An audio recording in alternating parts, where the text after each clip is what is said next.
Welcome to the Manuchehri podcast.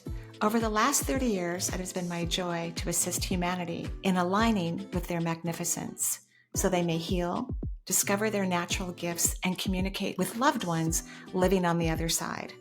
May you also experience delight while we dance in the powerful, intuitive world of energy. Let's get going. Hello, everyone. Welcome to our Energy Meets the Divine. I'm your host, Manuchehri. Before I get to the phone lines, which I think everybody knows about now, but if you're new to this podcast, welcome. And if you'd like to leave a question, please visit energyintuitive.com and go to the podcast page. If you leave a voicemail, a question for me to answer, you will receive a free self-hypnosis, which is very exciting. Very exciting. So before I head over to our voicemails, I wanted to talk a little bit about Earth and the contraction that exists here for those of us who live here, which I kind of went into a little bit last podcast, which was Monday's release. I talked about some of the challenges and the difficulties, and what I wanted to talk about today is that you can actually avoid a lot of challenge or contractual learning here on Earth if you do some simple things like meditate regularly, rest your mind, love and be kind to yourself. That could eradicate pretty much every type of desire you don't want to have in your life just by simply loving yourself. So humans don't have to go through trials and challenges to grow their consciousness and to change the way they believe and allow their life to move in a more fulfilling way. Certainly, these are all here for us to utilize in the physical realm. But by simply adoring yourself, meditating, resting, then you can hear, see, or feel the multisensory world. You can sense your path. You can sense what's coming down the pike. You can avoid something. You could get curious in an intuitive way of a different solution versus a logical solution, which usually is the least desirable, unless you're building an airplane and you need your logical mind to calculate weights and dimensions so that the airplane stays in the air nicely. That's why spiritualists recommend that individuals meditate, which you don't have to meditate by closing your eyes and just sitting still. That is a lovely way, but you could be doing yin yoga or some form of qigong. I believe when I'm in the zone, when I walk Charles, I'm really meditating. I'm so happy. It's beautiful outside. You can see butterflies. The grass is weaving with the wind today. I was walking Charles on a trail near, or I should say in the middle of a wetland park, and this blue heron hovered above my head for a couple seconds before it landed maybe 5 feet away from me. Stunning moment. So those moments, however you get there, it doesn't have to be a blue heron that gets you into that place, but anything that gets you into a place of expansion, stretch out the energy. Let it last longer. The blue heron didn't leave before me. I left before the blue heron, but I stayed there for a while longer and stretched out the energy so I could really calibrate my subatomic particles to be in the magic and the joy and the high vibrational flow, which I know not everyone is excited about herons, the blue heron bird. And it doesn't matter what excites you or what gets you into that really cool high vibrational place. None of that matters. Just getting there, recognizing it, and expanding the moment so it lasts longer could be incredibly critical that in a few hours down the pike, you might have to make some strategic decision. And since you've already allowed yourself to be expansive, you're going to have intuitive wisdom that's going to guide you. And your life will flow a lot more smoothly with a lot more successes and a lot more joy. So it doesn't all have to be crash and burn. Boy, that was a challenge, but I'm glad I got through it. And we certainly can have those experiences too. All of those experiences are basically by and created from a lack of consciousness. I'm sure if all of us, when we were quite young, learned about self-love, our lives would have had a very different projection. But our experiences that we've had, for many of us, led us to this place of just adoring and loving and cherishing ourselves. I was reading an email that came in where someone said, where's the line between self-love, self-appreciation, maybe I think the word was self-involvement, and then ego. And just a reminder, the ego is only one thing, which is fear. So the ego is not represented accurately in any definition book, like a dictionary on planet Earth. It's not been understood, certainly not by modern science, unless we're going to talk about quantum physicists who understand all the realms and rungs of consciousness. So the ego only means one thing, and that's fear. And there are two emotions on earth, fear and love. And you definitely want to avoid fear and you want to move into love. So nothing bad will happen to anyone who authentically loves themselves. In fact, only amazing and incredible things will happen if one falls in love with oneself. Okay, I'm going to head over to the phone lines, which really are voicemails, but I like the term phone line because I used to hear it when I was on the radio for over 14 years. So now we're going to go to the phone lines. So we're going to the phone lines. Hello, Marie. I'm Jennifer from Minnesota. I'm currently trying to figure out why I feel so stuck in my life. I feel like my healing journey is stuck. I feel like I'm not getting very far in my sixth sensory journey, and I'm confused as to where I'm going in my career as a hairdresser. I lump these together because I believe they are stuck for the same reason. I love the life that I have built and sometimes can't believe where I've taken myself, but I'm sore and exhausted most of the time. I have Hashimoto's and rheumatoid arthritis, and I struggle with fear and anxiety. I can also say I'm a recovering workaholic, although that's getting better because I recently let go of a number of clients to cut back my schedule to learn and heal. I feel like I'm on the verge of everything I've always wanted, but I feel so stuck. Curious what you see in my energy. Thank you. Thank you, Jennifer. And I think hairdressers are incredibly intuitive, except for maybe the one I have right now, but he's a hoot. So I truly enjoy my sessions with him. But most hairdressers have a very strong sense of intuition because they have their hands on their client's third eye and seventh chakra, so the sixth and seventh chakra, all day long. So it makes them very intuitive. Hashimoto's disease, like anything to do with the thyroid, is about not speaking your truth. And I've said this before, but the most prescribed medication in the United States is thyroid medication. So Americans suck at speaking their truth. Clearly. I mean, it's more than antidepressants and pain medication, more so than Percocet and Ambien or some anxiety drug. Thyroid medication, shocking to me. So speaking one's truth, especially for old soul types like yourself, is not about being honest. You're already honest, probably to a fault, which is very common for old soul types. But it's about not speaking from your brain and speaking from your emotional response system, which is located outside of your body in the second layer of the auric field. So from a textbook perspective, about 2 feet away from your physical form, but you can literally rest in the lower half of your body and get into contact with this incredible field of energy. So I would slow down your responses when people ask you questions. I would slow them down so you can get out of your head and rest in the lower half of your body and see how you feel about the answer from that perspective. This is where intuition comes from. I'm very glad that you have reduced your client load. It's fantastic. And rheumatoid arthritis is a first chakra disease. It's about being really stubborn, actually. So it's not that you're stuck.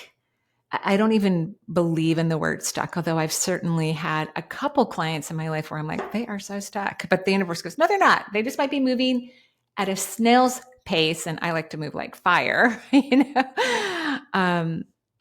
but everybody's always moving. Everybody's learning. Everyone's experiencing, whether we recognize it or not. Some people don't have a big growth of consciousness until they leave their bodies. They kind of save all they're learning to look at in a much safer place. Like when you're not in a physical form and you don't need food or money, that's when they kind of open up the trap door and go, oh, okay.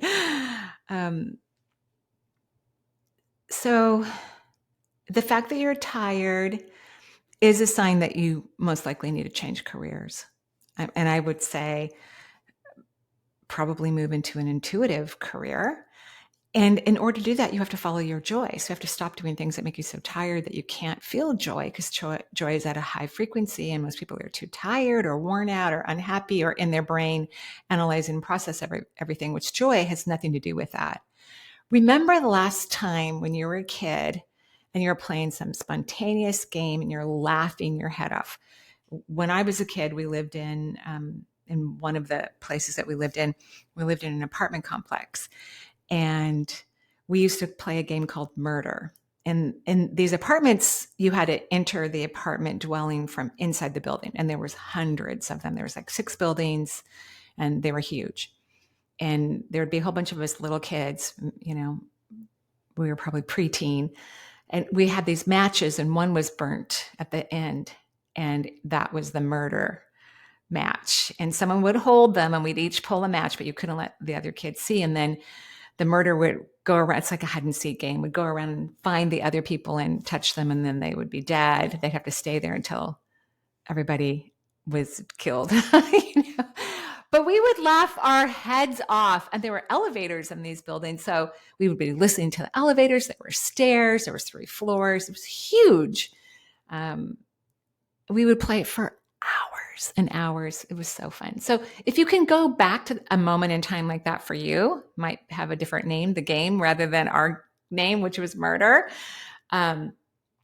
And go back to that energy. That's the energy you want to connect with. That's the energy that leads everyone to the path of their magnificence. That's really what Christ energy is playful childhood energy.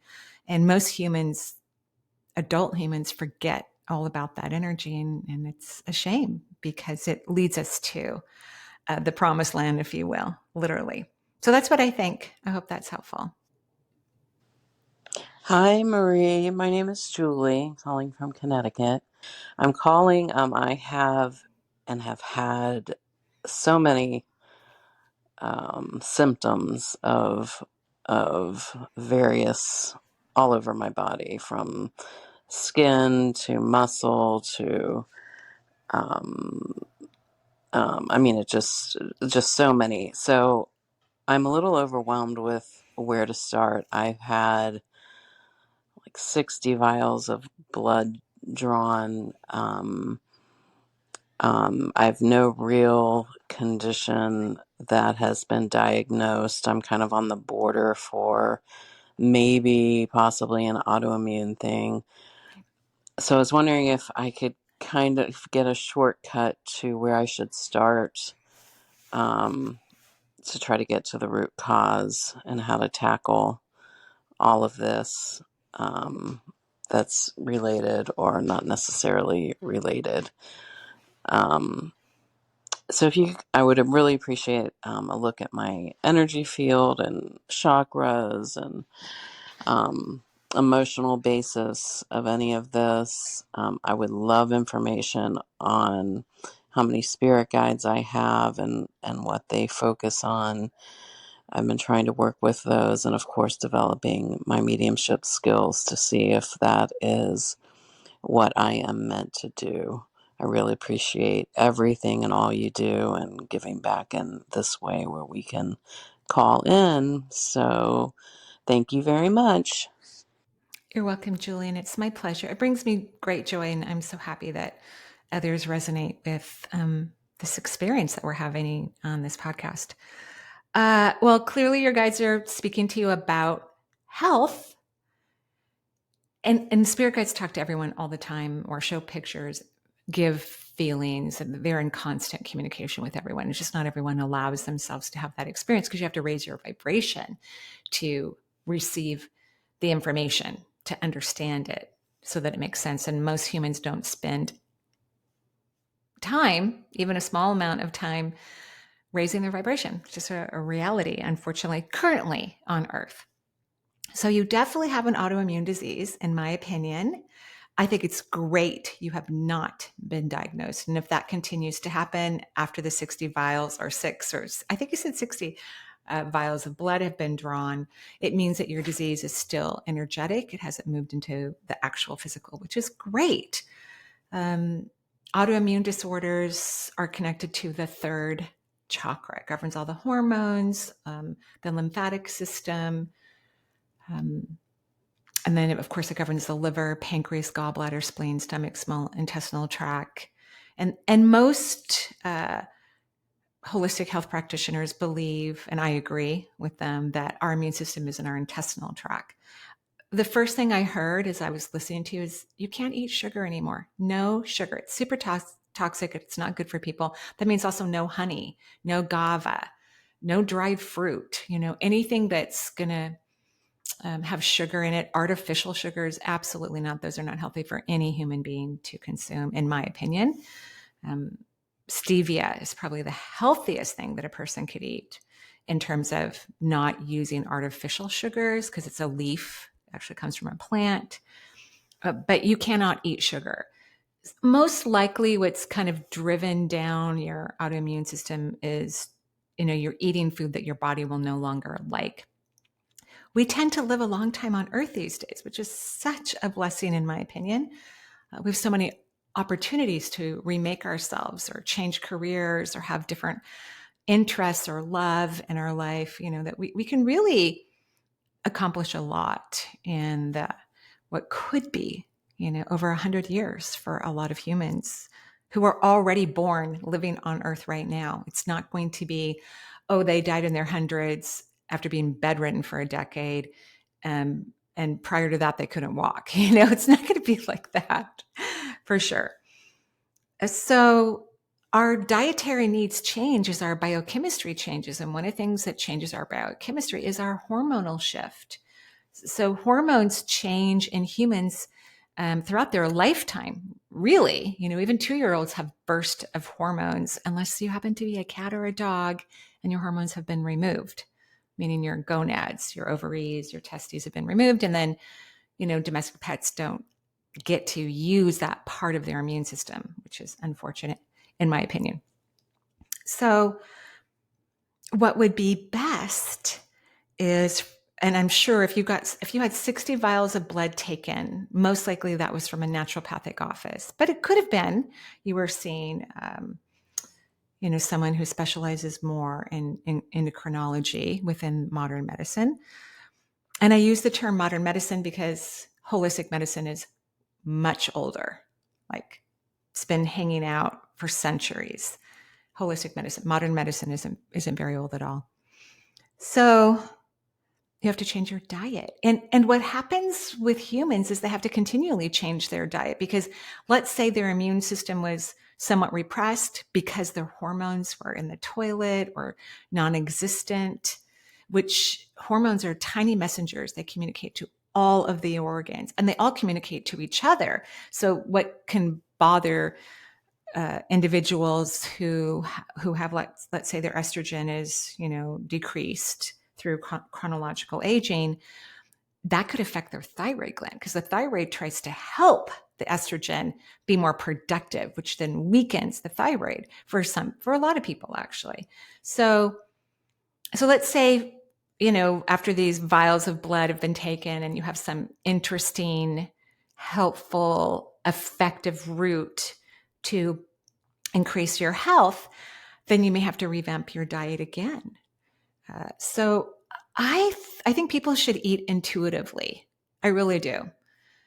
For example, I'm someone who doesn't eat wheat. I probably should have never had wheat. I don't know if I have celiacs. I've never had testing for it. I think my blood is probably normal because it doesn't show the autoimmune for celiacs. But there are people who their blood looks normal, but then there's a biopsy on their small intestines and it can be seen within their biopsy. But my body doesn't like wheat. It also does not like quinoa. Even though quinoa has no gluten in it, my body doesn't like it. And what's interesting about humans, and I know this because I've certainly done this, where I'm not eating wheat, which my body loves. I'm so much happier if I don't eat any wheat at all, which I I don't unless it's by accident.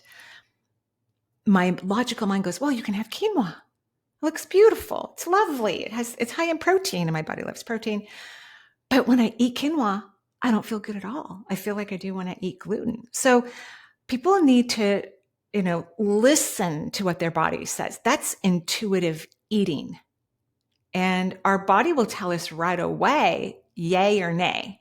And most humans ignore what their body is saying to them so that they can eat ice cream and chips regularly, not as a treat, but regularly. Those things are not meant to be eaten regularly. And I also think a lot of humans need to eat less, definitely, or do some sort of intermittent fasting so that their intestinal tract can rest. And I'm speaking to everyone when I'm giving these suggestions out, not just to you, Julie. I'm just, other than no sugar. That's exactly what your body said to me and is still saying to me. Zero sugar for you. Zero, zero, zero. I hope that's helpful. Thank you. Hello, Marie. My name is Alina. I'm calling you from South Carolina. In the past few months, I've been seeing some bizarre things in my bedroom in the middle of the night. A very tall being all the way up to the ceiling with no facial features. Another day, I saw a giant baby on the side of my bed, kind of staring at me and smiling. One day, I saw a very short person walking out of my room. And a few times I saw this yellow-green, sparkly, yellow, glowing cloud kind of gliding on top of my ceiling. Like, one of these robotic vacuum cleaners. And it's always happened in the middle of the night when I suddenly wake up. Right. I did a little research, and I know there's such a thing as a sleeping paralysis when people have some visual hallucinations. No. When they No. just wake up. I was just wondering if you picked up on it, on anything, and if you can explain why suddenly I see things like this. Lots of love. Thank you. Bye-bye. Thanks, Alina, and congratulations. I'm so happy for you. You're having psychic impressions. The reason why it happens when you're half asleep is because you're not allowing it to occur when you're consciously awake. And yet your psychic realm has opened. The door has swung open, just like for some weird reason when I changed floors in the hospital. I was already working in the hospital. I was working in a step down unit at the top of the hospital graveyard. I think I worked there 3 years. No psychic impressions. And I worked in the middle of the night. I'm the only nurse on the floor. It was kind of an interesting moment because graveyard nurses in the hospital, at least when I was there, we do, blood draws through tubing, so we wouldn't aspirate a needle into the vein, but we could aspirate blood through IVs. And we do those early in the morning so that they can go to lab. Well, that's when you're most exhausted because you've already worked a 12-hour shift or close to it. And sometimes I would have patients that were positive for something like HIV. And after we drew the blood through a Luer lock, I don't know why I'm telling you all this, but I am, into the tube, then we had a needle into the tube. Well, actually, I take that back. We would put it in the syringe and the needle lock it into the vacuum tube. And it would always make me nervous because I'm tired. I've worked all day, and now I have to needle into with contagion in the blood. So I told you all that because even though I had all this huge amount of time, not on the oncology floor, for psychic beings to come and talk to me all day long with no interruptions all night long. There's no patients there after 9 o'clock at night, and my shift was 7 p.m. to 7 a.m. Nobody came. So, but I moved one floor down in the hospital just to a different unit, and woohoo, the psychic world was my oyster. So the logical mind wants to try to figure this out. And I think that's a waste of time. You've opened up a psychic door that everyone's psychic and intuitive. Everyone is for their own life. Absolutely, 100%. And then some people are psychic and intuitive for others, if that's something that they want to do. So you've opened up your psychic door. And I think yours is also professional, but you'll have to make that decision if you want to do it or not. And that means do not listen to your brain. I wouldn't have the job I have today if I listened to my mind. There's no way. So it's coming when you're half asleep, because that's when you're allowing yourself to have these experiences. And they sound very cool.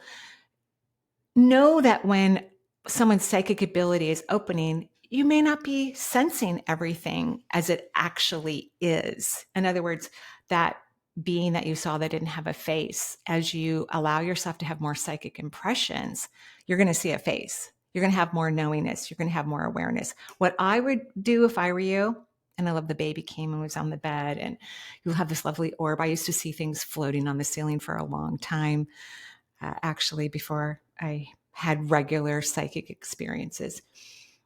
Work on having these experiences while you're awake. Tell the universe, look up at the ceiling, go, hey, I love this, if that's true for you.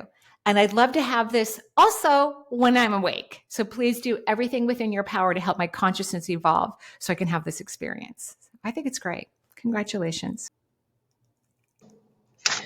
Hi, Maria. My name is Michelle. I'm from Milwaukee, Wisconsin. I have two questions, if possible. My first question is about my son. When he was about 3 years old, he started to want to sleep with the lights on. He's now 5, and he still wants to sleep with the lights on. And he tells me that he sees ghosts. A little girl all dressed in white with white hair over her face. And most recently, the other night, he had woke me up in the middle of the night and said that there was a ghost holding a gun in mine and my husband's room. So I had took him in to our bed with me and asked if the ghost was still there. He said no. And when I lay down, I could feel almost like a pressure on my body. And then it kind of shifted to my side and then it had went away.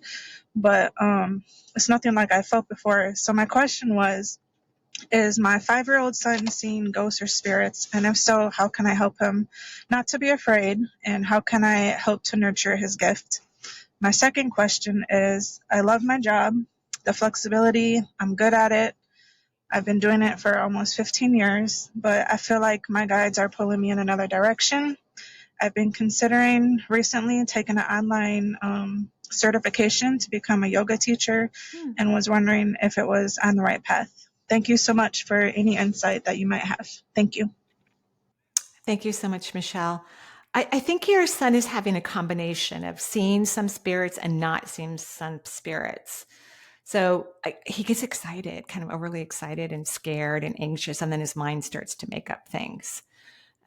Like I think the ghost with the gun. The universe will not scare us. It will not show things that would frighten us. It's like a cardinal rule.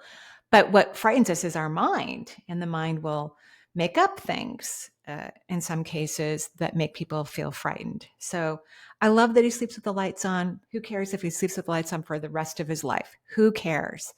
I would just start to talk to him, maybe get some books about energy. Kids are really smart. I mean, smarter than adults, in my opinion, especially when it comes to the topic of the multisensory world. Get some books on energy and awareness and consciousness. I know that Esther and Jerry Hicks created a whole bunch of books, child books on energy and manifestation and consciousness. And I think that would be fun, is read some books to him that might help him to shift his frequencies so that he has more positive experiences with it. That's what I have to say about that. And if you're feeling the energy being pulled from your job, work on getting happy. You don't have happy frequency energy. I know you do at times because you love your family and you have a good life. The yoga teacher thing, yoga teachers aren't paid well, unfortunately, just like school teachers are not paid well, unfortunately. So if you want to make more money, that's probably not the right way to go unless you're going to own a yoga studio and hire teachers to teach for you. Then I would check out that. I know some people who have some successful yoga studios and create the financial comfort that they want. I'm not saying that that has to be the only reason, but we all are also in physical form. So we have to look at all aspects of career changes in terms of what would be the most beneficial. If you want to take yoga for fun, great. And that could help you in your elevation of consciousness and awareness. But I think there's something else out for there. I can't quite see it yet because you need to raise your vibration. You have to get happier. Please get happier. Then I can see a lot more of your energy. Okay. Thank you. Hi, Marie. My name is Whitney in Colorado. I've recently come across your podcast and your work, and I love it. I'm interested in taking one of your classes, and I'm curious, which do you think that I should take that I could benefit the most from?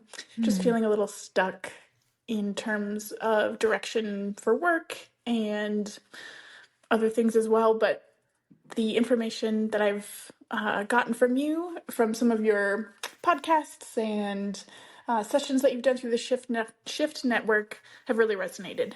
Love what you're doing. Thanks. Hi, Whitney. I know that I start teaching in the fall again. I'm just finishing up some classes in the next couple of weeks. Psychic coaching, mediumship, the dance of the chakras and the auras, and dang it. Oh, come meet your spirit guides. I think one of the 8-week courses, come meet your spirit guides or the dance of the chakras and the auras would be great for you. But all you have to do if you're thinking about learning from someone is sit in front of the classes, like on your laptop, or write them down on a piece of paper. Get out of your head, rest in the lower half of your body, and which one glows or which one do you feel happy about when you look at it? It's not logical. It's an energetic experience. That would be fun to play with that and start perfecting that tool so that even when you're choosing a contractor to work on your house or a service to, like a taxi company to take you somewhere, that you're reading the energy of the company before you hire someone. That's what I think would be great. But I do think it's the dance of the chakras and the auras. I mean, it lit up when I was thinking of you and remembering what's on my schedule. I also am teaching an advanced healing course in October for the Shift Network, but they don't advertise for that until weeks before. So we won't be talking about that in terms of how people could register until sometime in September. I hope that's helpful. Thank you.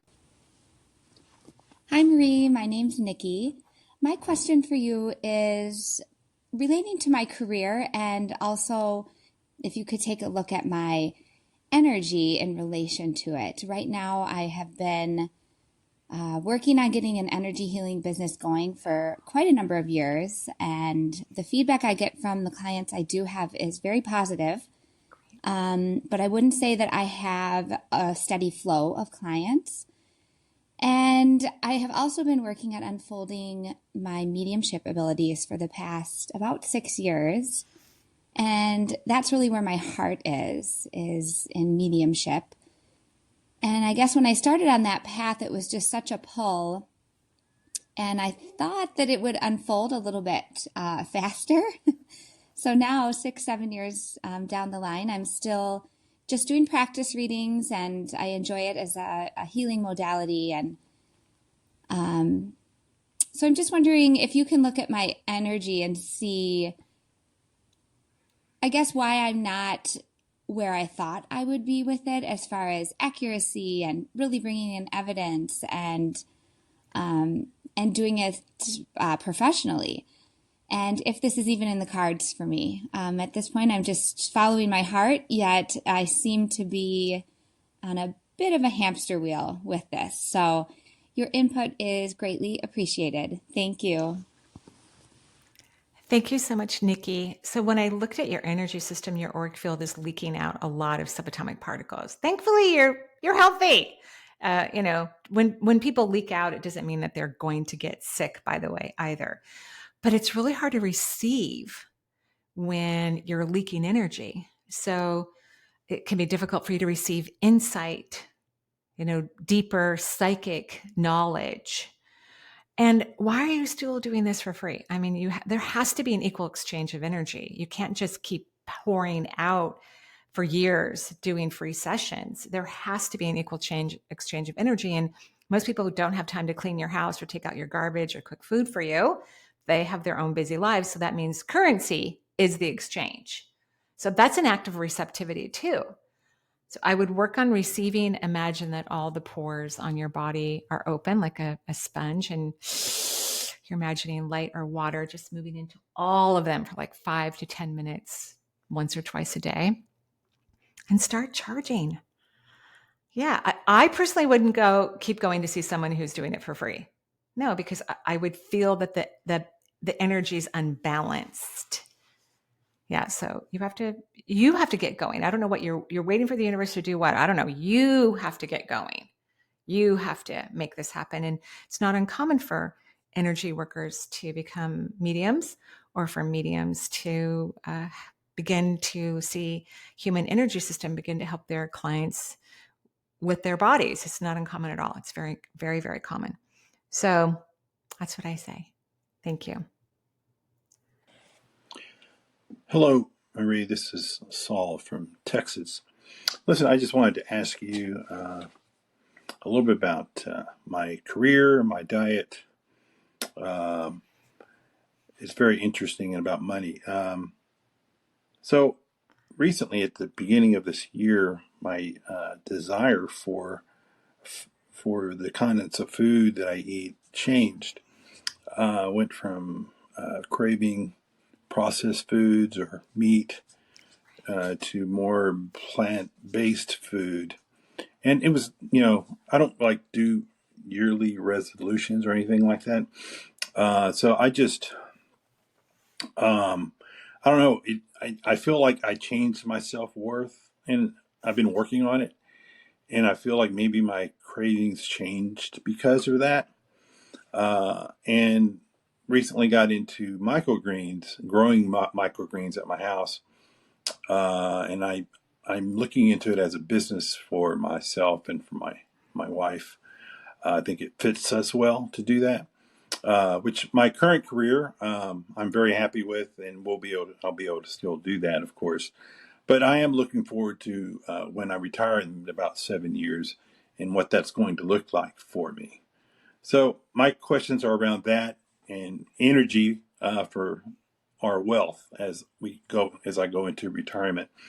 I really see wealth as energy, and it's just energy that rather than, as we call it, money. So anyway, what you can share with me about that would be great. I appreciate it. I love your show, and I love this format that you have. All right. You all have a good one. Thanks. Bye. Thanks, Saul. You're right. Wealth is energy. You're absolutely correct.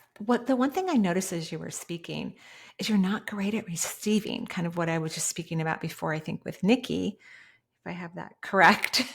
You need to take more energy in. I would agree you have changed your self-worth, and that's why you're starting to eat healthier. It's funny, people who start to love themselves stop shopping at certain grocery stores, start spending more money on food because they want these beautiful microgreens or organic food primarily, or highly unprocessed foods.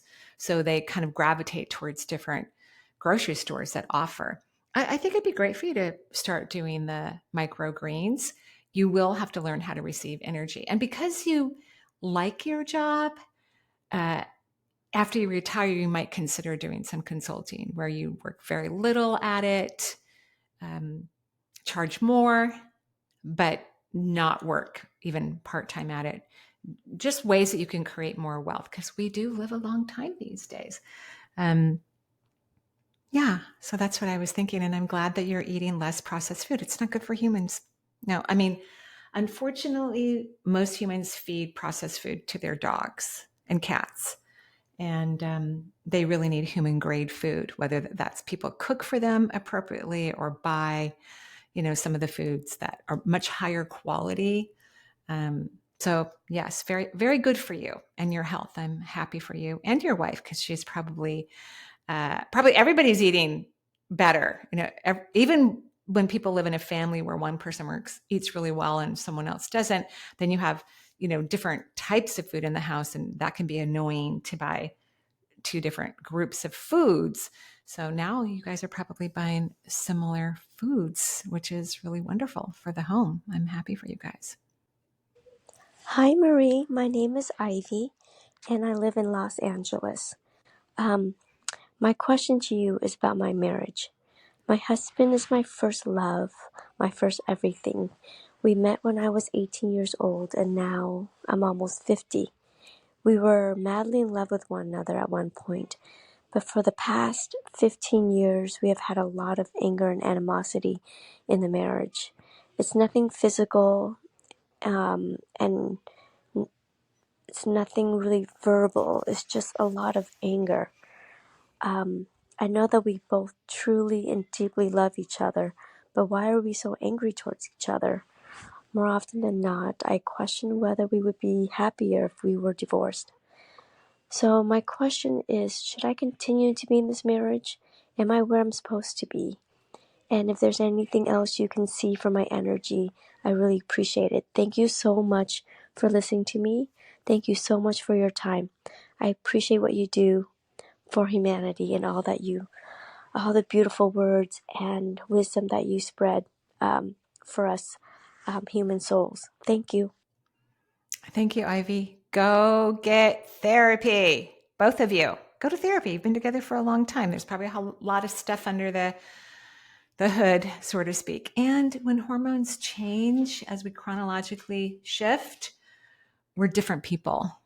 And sometimes one partner might get more feistier than the other or have different requests. Go get some therapy. That would be a fun experience for both of you, I'm sure.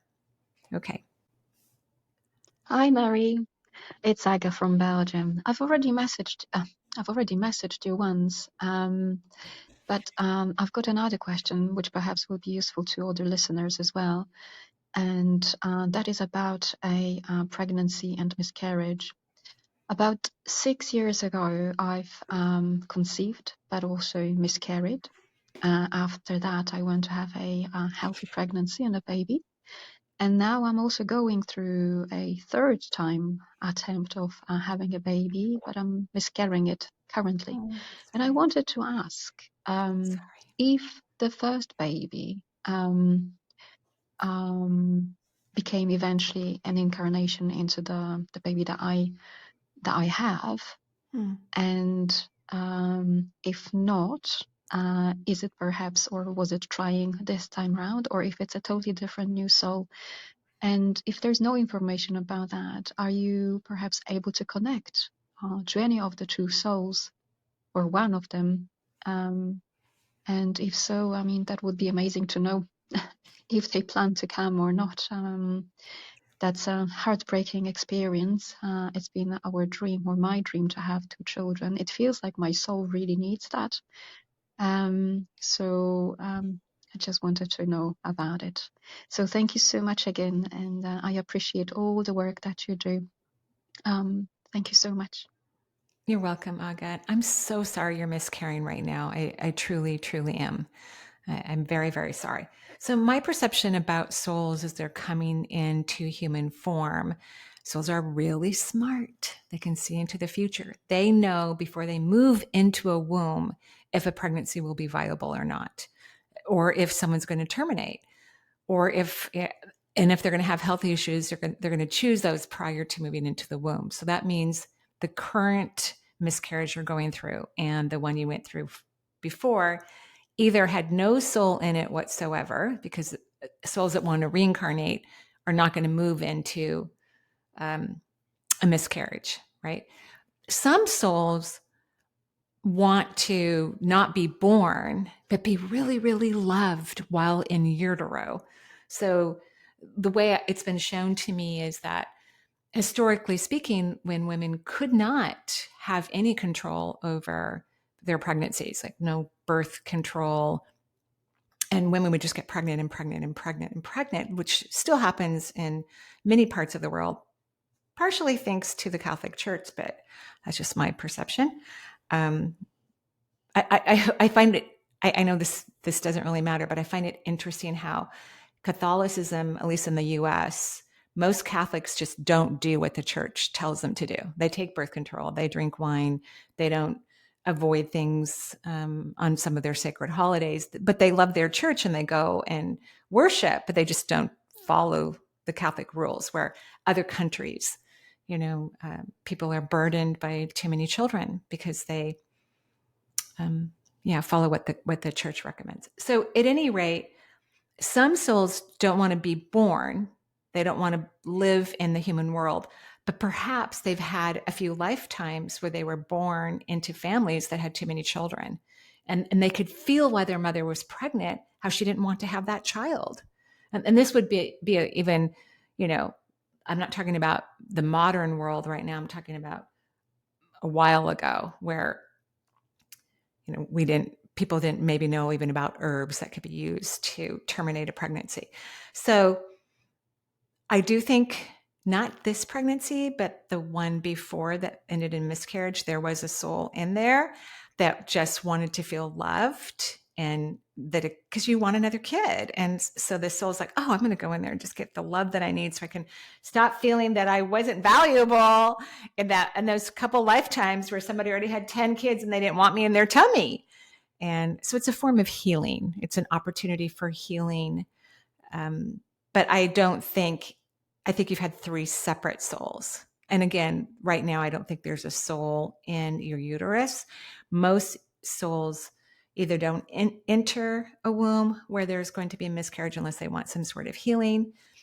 And when there is going to be a viable pregnancy or an unterminated pregnancy, the souls like to enter right before birth. They usually stay in the heavens during the 9 months. And it's unique to each soul in terms of what they want to experience. But souls would rather stay in the heavens and hang out with angels before they move into a womb. I hope that's helpful. And I wish you the best of luck on baby number 2. Remember to feel that you already have 2 children, not the sorrow of not having the second, which is the tricky part when it comes to manifesting. We can't keep feeling what we don't want. We have to feel what we want as if it's already happened authentically. It has to be authentic. Thank you. Hi, Marie. This is Tamara. I'm calling from Florida, and I am from Puerto Rico. I've been learning about everything that I like. For example, I've been learning about angels, but not to the complete stage of the angel. Like once I start learning more, it's like I sabotage myself. That's the way I think I am. And if I like to learn about card readings, I started learning about card readings, but I didn't complete it to the last. If I need to take a course, or if I need, make so many excuses like, oh, I can't afford it, or, oh, I start to get negative. And I just want to learn. Lately, I was like, okay, that's it. I'm going to be learning about energy but I haven't started, or I haven't picked someone, because if I pick someone to learn something, I start questioning, like, they supposed to be good. Like, I question everything. I don't know if it's a blockage of myself, or if it's me sabotaging myself, or if I need to love more myself. Like, I would like to see if you have any inputs in my energy, and I would like to start something. Like, I would like to learn about Reiki, for example, and I would like to find the right directions. I will not like to start it without not knowing, because then I will be not completing the assignment. I don't know if that makes sense. Like, yeah, you see, I doubt myself. I just Right. want to start something and finish it and say, be proud of it, and complete it, and know that I know. It's like I doubt myself. I will, I would like to know what you need to tell me, and I wish that I could talk to you more. Well, see you. Bye. Thanks. Thank you, Tamara. So yeah, you're going to have to love yourself more. That's what keeps us in that place of accomplishment, of receiving, being happy. Yes, you're going to have to love yourself more. And there's nothing wrong with being waiting to figure out what kind of teacher you want to learn from. There's nothing wrong with that. I would wait till you see something glowing, or it feels happy to you, or interesting, or you see color, or you have some interesting synchronicity while you're considering taking a particular teacher's class. Maybe read a book from that teacher first. Find out how that teacher operates and what it is that they believe in. And because most professional teachers are also authors.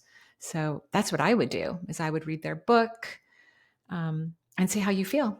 Or listen, if they happen to do other works in the world, maybe purchase a download of a recording that they've made. And then just get out of your head, rest in the lower half of your body. I do this whether I'm hiring a lawyer, a contractor, a gardener, anyone to help me. I use my intuition. And occasionally, if I have a really tricky situation, I will enlist an astrologer who has helped me with earthly activities. So I hope that helps. Thank you, everyone, for listening to the podcast. And I hope this session brings you great joy.